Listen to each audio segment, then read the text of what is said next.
सभी को नमस्कार। आज हम माइक्रो इकोनॉमिक्स या व्यष्टि अर्थशास्त्र का एक बहुत इंपॉर्टेंट टॉपिक पढ़ने जा रहे हैं, रिवील्ड प्रेफरेंस थ्योरी या उद्घाटित अधिमान सिद्धांत, जो उपभोक्ता के व्यवहार का सिद्धांत है। इसे पॉल ए सैमुअल्सन ने 1938 में दिया था। उनके इकोनॉमिका नाम के जर्नल में a note on the pure theory of consumers behaviour नाम का एक आर्टिकल पब्लिश हुआ था और उसमें उन्होंने रिवील्ड प्रेफरेंस थ्योरी दी थी। इसके पहले आपने कंज्यूमर बिहेवियर या उपभोक्ता व्यवहार के गणनावाची सिद्धांत मार्शल का वह पढ़ा है और उसके बाद आपने अनधिमान वक्र विश्लेषण पढ़ा हुआ है, जो क्रमवाचक उपयोगिता पे आधारित है। मार्शल ने बताया था कि एक उपभोक्ता जब कोई चीज कंज्यूम करता है तो उससे जो उपयोगिता प्राप्त होती है उसको वह क्वांटिटेटिव रूप में उसकी गणना कर सकता है, और जबकि हिग्स और एलन ने उपयोगिता की गणना नहीं की जा सकती, केवल एक जो है ऑर्डर दे सकता है उपभोक्ता और ये बता सकता है कि किस वस्तु के उपयोग से उसको ज्यादा उपयोगिता मिल रही है और किस वस्तु के उपयोग से कम उपयोगिता मिल रही है। तो यह ऑर्डिनल यूटिलिटी की थ्योरी कही गई। दोनों ही जो सिद्धांत थे वो इंट्रोस्पेक्शन मेथड या मनोवैज्ञानिक तरीके पे आधारित थे। अब जो सैमुअल्सन ने मांग के व्यवहार की व्याख्या की, ये जो है क्रमवाचक दृष्टिकोण से ही की, लेकिन उन्होंने व्यवहारवादी सिद्धांत दिया। मनोवैज्ञानिक सिद्धांत नहीं था इनका सिद्धांत बिहेवियरिस्ट ऑर्डिनलिस्ट जो व्यवहारवादी सिद्धांत था। वे क्या कहते हैं, जब बाजार में उपभोक्ता अपने वास्तविक व्यवहार के माध्यम से ही यह व्यक्त करता है कि वह संतुलन या संस्थिति या अधिकतम संतुष्टि की स्थिति में वस्तुओं के विभिन्न संयोग में से किस क्रय के संदर्भ में संतुलन में होगा। तो जैसे कीमत आय स्थिति दी हुई है, कीमत रेखा की मैं बहुत विस्तार से विवेचना पिछले जो है वीडियोस में कर चुकी हूँ। तो उसमें जो है उसको अगर कंज्यूमर को बहुत सारे संयोग अवेलेबल हैं वस्तुओं के, वस्तु एक्स वस्तु वाई यहाँ दी हुई है, यह कीमत रेखा है।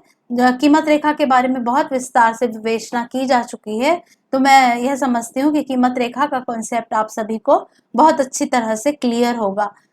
तो ये जो है कीमत आय स्थिति को बताती है। फिर से मैं बता देती हूँ, एक कीमत आय स्थिति वस्तुओं की जब कीमतें दी हुई होती हैं, और दो वो उन संयोगों को बताती है जिससे कि उपभोक्ता क्रय कर सकता है। तो इसके बाहर वह नहीं जा सकता क्योंकि उसका इनकम कांस्टेंट होता है। तो PL एक कीमत रेखा है, इस पर A संयोग का उपभोक्ता चयन कर रहा है और दूसरे संयोगों से वह उसको क्लियर कट प्रेफरेंस दे रहा है। तो यह व्यवहारवादी जो है विश्लेषण, मतलब चॉइस रिवील्स प्रेफरेंस, ये व्यवहार में किस संयोग का चयन कर रहा है उसी से उसका जो है अधिमान उद्घाटित हो रहा है। उसके जो चुनाव है वही उसके अधिमान को या उसकी प्रेफरेंस को बताता है, और इस A को चुनने के लिए वह बाकी के संयोगों को छोड़ता है। अब ये GEDF ये सारे संयोग उसको अवेलेबल हैं, लेकिन ये नीचे कीमत रेखा के नीचे के संयोग है और उपभोक्ता विवेकशील होता है। आगे आप जो है उसमें भी पढ़ेंगे, मान्यताओं में उपभोक्ता विवेकशील होता है और कम वस्तु की अपेक्षा ज्यादा वस्तुओं का वह उपभोग करना चाहता है, इसलिए वह ये GEDF संयोगों का चयन नहीं करेगा और ACB में से वह C और B को छोड़कर A को जो है चुन रहा है। तो इससे उसका अधिमान उद्घाटित होता है, चॉइस रिवील्स प्रेफरेंस। ये जो सैमुअल्सन का जो सिद्धांत है उसमें ये बहुत ही इंपॉर्टेंट बात है कि चयन से अधिमान उद्घाटित होता है, चॉइस रिवील्स प्रेफरेंस।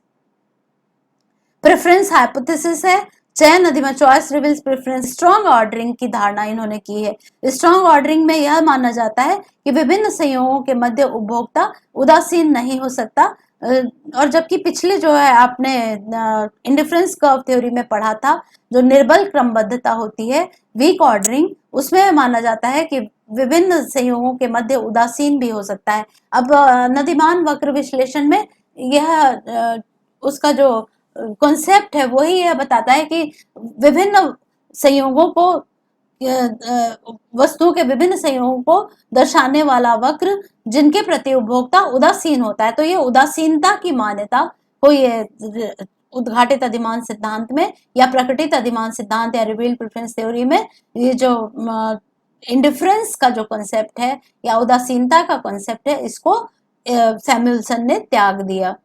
फिर कंसिस्टेंसी पोस्टुलेट या संगति अवधारणा है। व्यवहार में कोई भी दो ऑब्जर्वेशन इस तरह से नहीं होते हैं कि उपभोक्ता के अधिमान के संबंध में परस्पर विरोधी प्रमाण प्रस्तुत करें।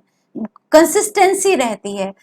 टू टर्म कंसिस्टेंसी की संतुष्टि, जैसे उपभोक्ता ने ए बी और की तुलना में ए को चुना है तो ये हमेशा ही यही करेगा। ऐसा नहीं कि एक स्थिति में उसने ए को चुन लिया तो कभी दूसरी बार उसको अगर जो है चॉइस दी जाएगी तो वह ए को चुनेगा। ये जो है हमेशा ही कंसिस्टेंट बिहेवियर उसका रहेगा। इसका अभिप्राय है कि यदि एक उपभोक्ता को संयोग बी की अपेक्षा ए का अधिमान प्रदान करते देखा जाता है तो कभी भी बी को ए की अपेक्षा अधिमान प्रदान नहीं करेगा।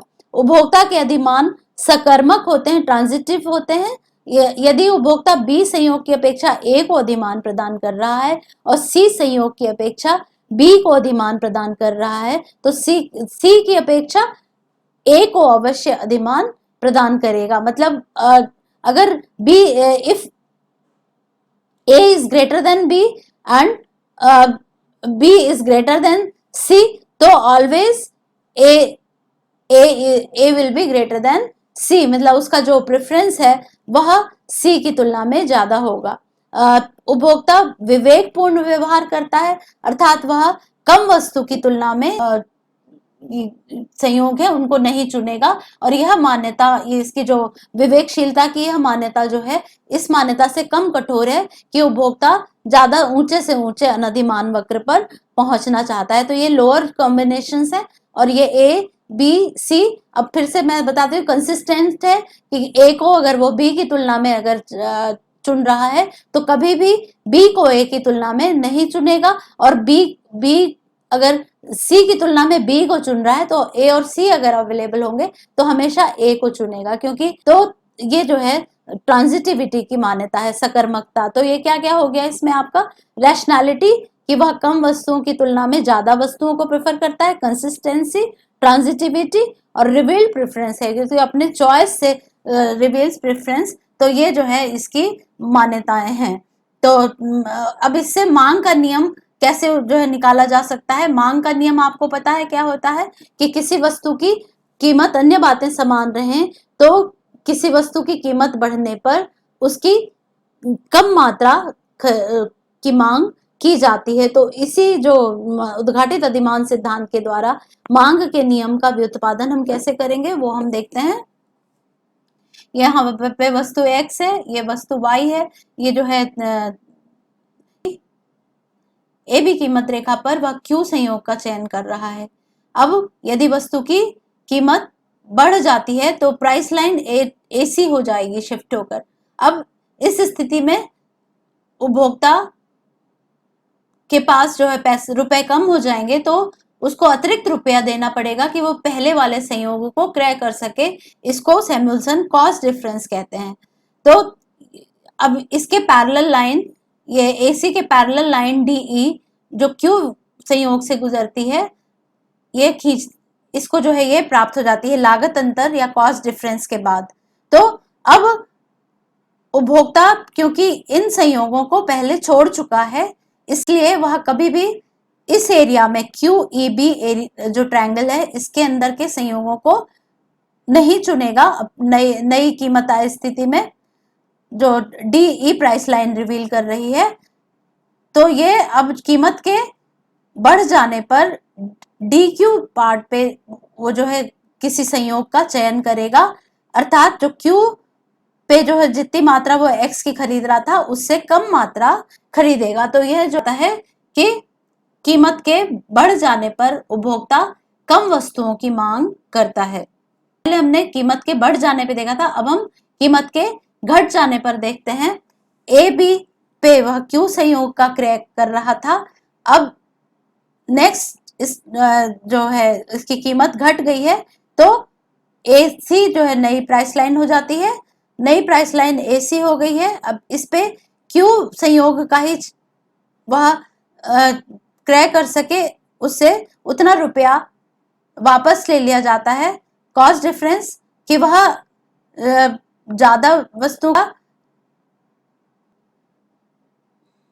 अब हम कीमत के घटने की स्थिति में उपभोक्ता के व्यवहार की व्याख्या करते हैं और यह देखते हैं कि मांग का नियम सिद्ध होता है या नहीं। तो यहां पर क्या हो रहा है, पहले ए बी कीमत रेखा पर वह क्यू संयोग का चयन कर रहा था। अब जब कीमत घट गई है तो उससे जो बढ़ी हुई ये जो नई कीमत रेखा है वह ए सी हो जाती है। अब यदि उससे ये जो बढ़ी हुई आय है वह वापस ले ली जाए तो वह डीई कीमत पे पहुंच जाता है। इसे लागत अंतर कहते हैं, कॉस्ट डिफरेंस। अब इस डी पे वह, क्योंकि ये इन संयोगों का ए डी क्यू स्थित संयोगों का पहले त्याग कर चुका था, इसलिए वह इन्हें नहीं खरीदेगा, क्योंकि हमने कंसिस्टेंसी की मान्यता मानी है। तो उपभोक्ता क्यू बी ई जो एरिया है उसके जो है संयोगों का चयन करेगा और ऐसी स्थिति में वह वस्तु X की ज्यादा मात्रा का क्रय करेगा। यहाँ वस्तु Y होना चाहिए। तो ये इससे जो है मांग का नियम सिद्ध हो जाता है। तो एक इस तरह से हम क्या देखते हैं कि बिहेवियरिस्ट बिहेवियर जो एनालिसिस के विल्सन ने ये जो मांग के नियम को और अपने विश्लेषण को सिद्ध किया है। तो उन्होंने अपने पुराने सिद्धांतों की व्यर्थ की मान्यताओं को त्याग दिया है। गणनावाची उपयोगिता और संतुष्टि को अधिकतम करने की निरंतरता की मान्यता का त्याग कर दिया है, इसलिए यह एक श्रेष्ठ सिद्धांत है। लेकिन इसकी आलोचना की जाती है कि स्ट्रॉन्ग ऑर्डरिंग या सबल क्रमबद्धता में उदासीनता की संभावना का त्याग कर दिया गया है। यह हो सकता है कि किसी कॉम्बिनेशन के लिए उपभोक्ता उदासीन भी रहे, लेकिन इस संभावना को सैमुअल्सन ने नकार दिया है। चयन की एक क्रिया के द्वारा ही उपभोक्ता अपने अधिमान को उद्घाटित करता है। तो इन्होंने सिंगल एक्ट ऑफ चॉइस लिया है, जबकि स्टैटिस्टिकल अगर हम यदि हम सांख्यिकीय प्रक्रिया को देखें तो उसको बहुत बार चयन का अवसर देना चाहिए था। उदासीनता की संभावना को त्याग देने के कारण वो प्रतिस्थापन की प्रभाव को यह सिद्धांत स्वीकार नहीं करता है और गिफिन और हिग्स और एलन के अनधिमान वक्र विश्लेषण की तुलना में श्रेष्ठ है, क्योंकि यह व्यर्थ की मान्यताओं का त्याग कर देता है और व्यवहारवादी व्याख्या करता है। धन्यवाद। इस चैनल को सब्सक्राइब करना ना भूलिएगा।